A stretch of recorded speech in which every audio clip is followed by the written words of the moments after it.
안녕하세요. 통일교 특검의 진실, 정치쇼인가? 정의의 시작인가? 한국 특검의 비밀, 왜 우리는 계속 싸우는가에 대해 이야기해 보려 합니다. 지금부터 들려드릴 이야기는 여러분의 상식과 다를 수 있으니 편견 없이 들어주시길 바랍니다. 큰 사건이 터지면 우리는 이렇게 외칩니다. 검찰은 못 믿는다. 특검 가자. 대한민국에서 특검은 더 이상 단순한 수사가 아닙니다. 마치 월드컵처럼 온 국민이 주목하는 국가적인 이벤트가 되었죠. 특검이 출범하는 순간 수사 결과보다 더 중요한 뉴스는 바로 이것입니다. 누구 사람 특검이냐? 혹은 이건 정치 탄압이다. 라는 논쟁이 먼저 터져나옵니다.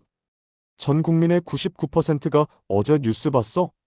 오늘 어떻게 됐어? 를 묻는 거대한 정치 전쟁이 시작되는 것이죠. 하지만 결과는 늘 같습니다. 이 끝없는 분열은 과연 우리 개인의 문제일까요? 아니면 시스템의 문제일까요?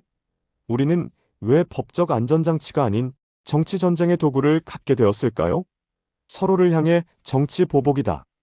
혹은 진실 규명이다.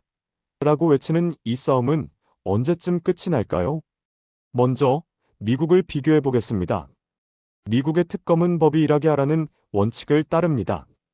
이들은 상설 규정으로 이미 준비된 카드이며 사건마다 새로 만드는 것이 아닙니다.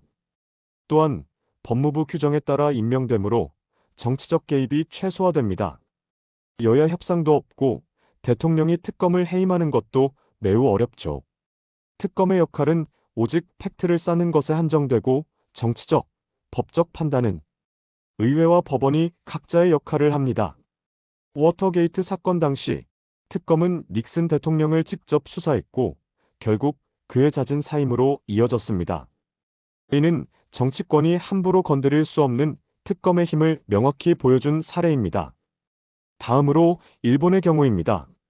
일본은 검찰은 수사하고 국민은 감시한다는 원칙을 가지고 있습니다.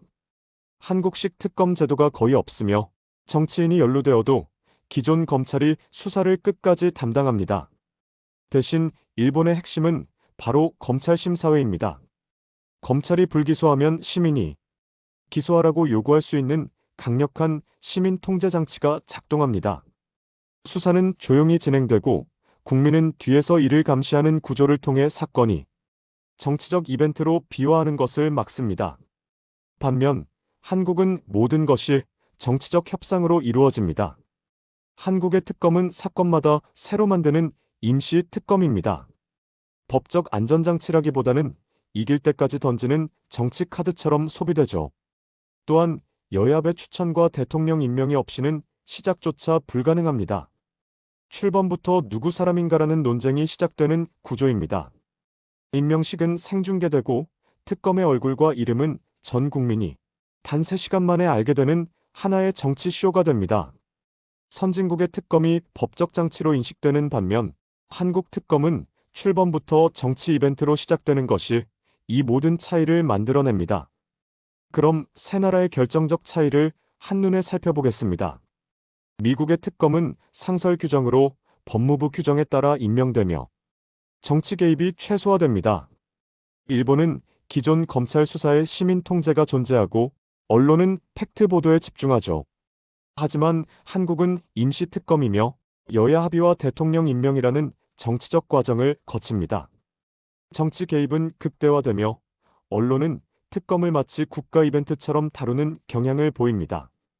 한국 특검이 가진 문제의 첫 번째 원인은 바로 임명 과정에서부터 우리 편인가 저쪽 편인가를 따진다는 점입니다.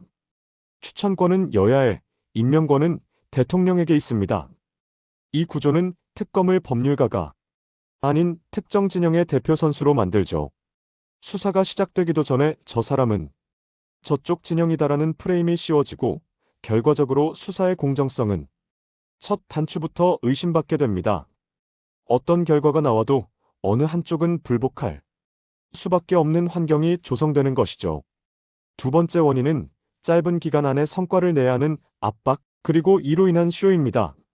정치적으로 합의된 짧은 기간 안에 성과를 내야 한다는 압박은 강제 수사와 잦은 언론 브리핑으로 이어지며 특검을 딜레마에 빠뜨립니다. 조용히 수사하면 뭐했냐? 봐주기 수사다. 라는 비판을 받고 크게 수사하면 여론 재판이다. 정치 수사다. 라는 비난에 직면하죠. 기간 연장 여부 또한 법적 요건이 아니라 국회 표결과 여야 공방의 대상이 됩니다. 이는 연장이 수사의 필요성이 아닌 정치적 승리 가능성을 의미하게 되는 결과를 낳습니다. 이러한 구조의 첫 번째 결과는 같은 나라, 다른 뉴스라는 현상입니다.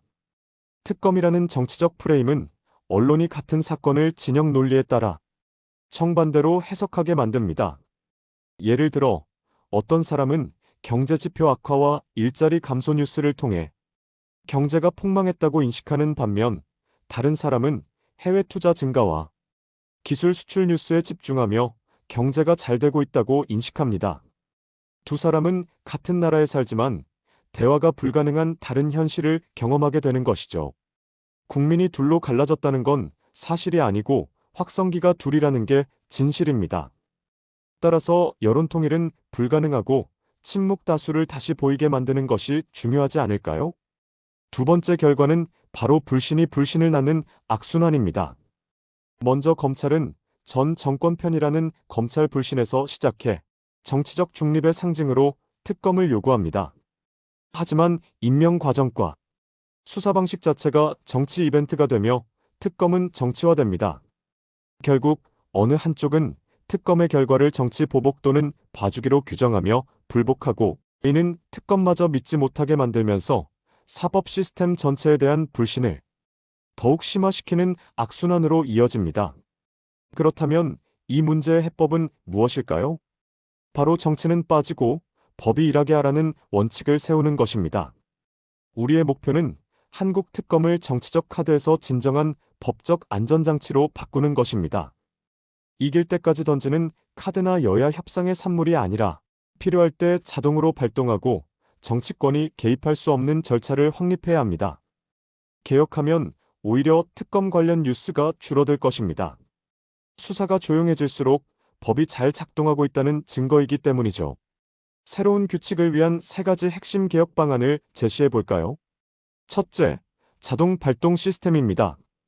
대통령 및 직계가족, 고위검사 등 특정 대상의 비리 의혹 발생 시 여야 협상 없이 특검이 자동으로 발동되도록 하여 특검을 할까 말까를 둘러싼 정치적 싸움 자체를 없애는 것입니다.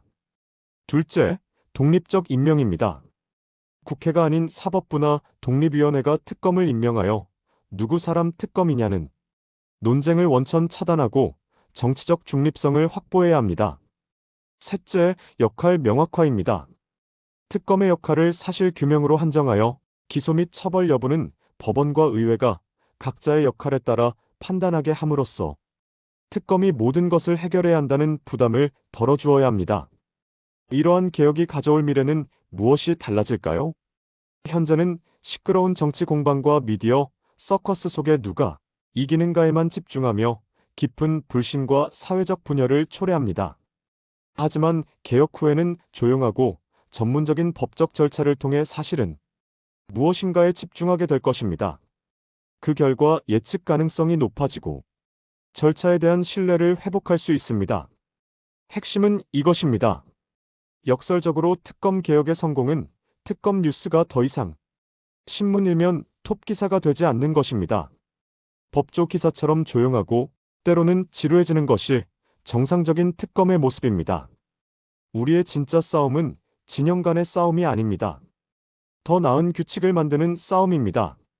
우리는 언제까지 선수만 탓하고 경기장 자체를 바꾸는 일은 미루겠습니까? 이제는 근본적인 시스템을 바꿀 때입니다. 마지막으로 대한민국 역대 정부의 특검 역사를 보면서 마무리를 할까 합니다.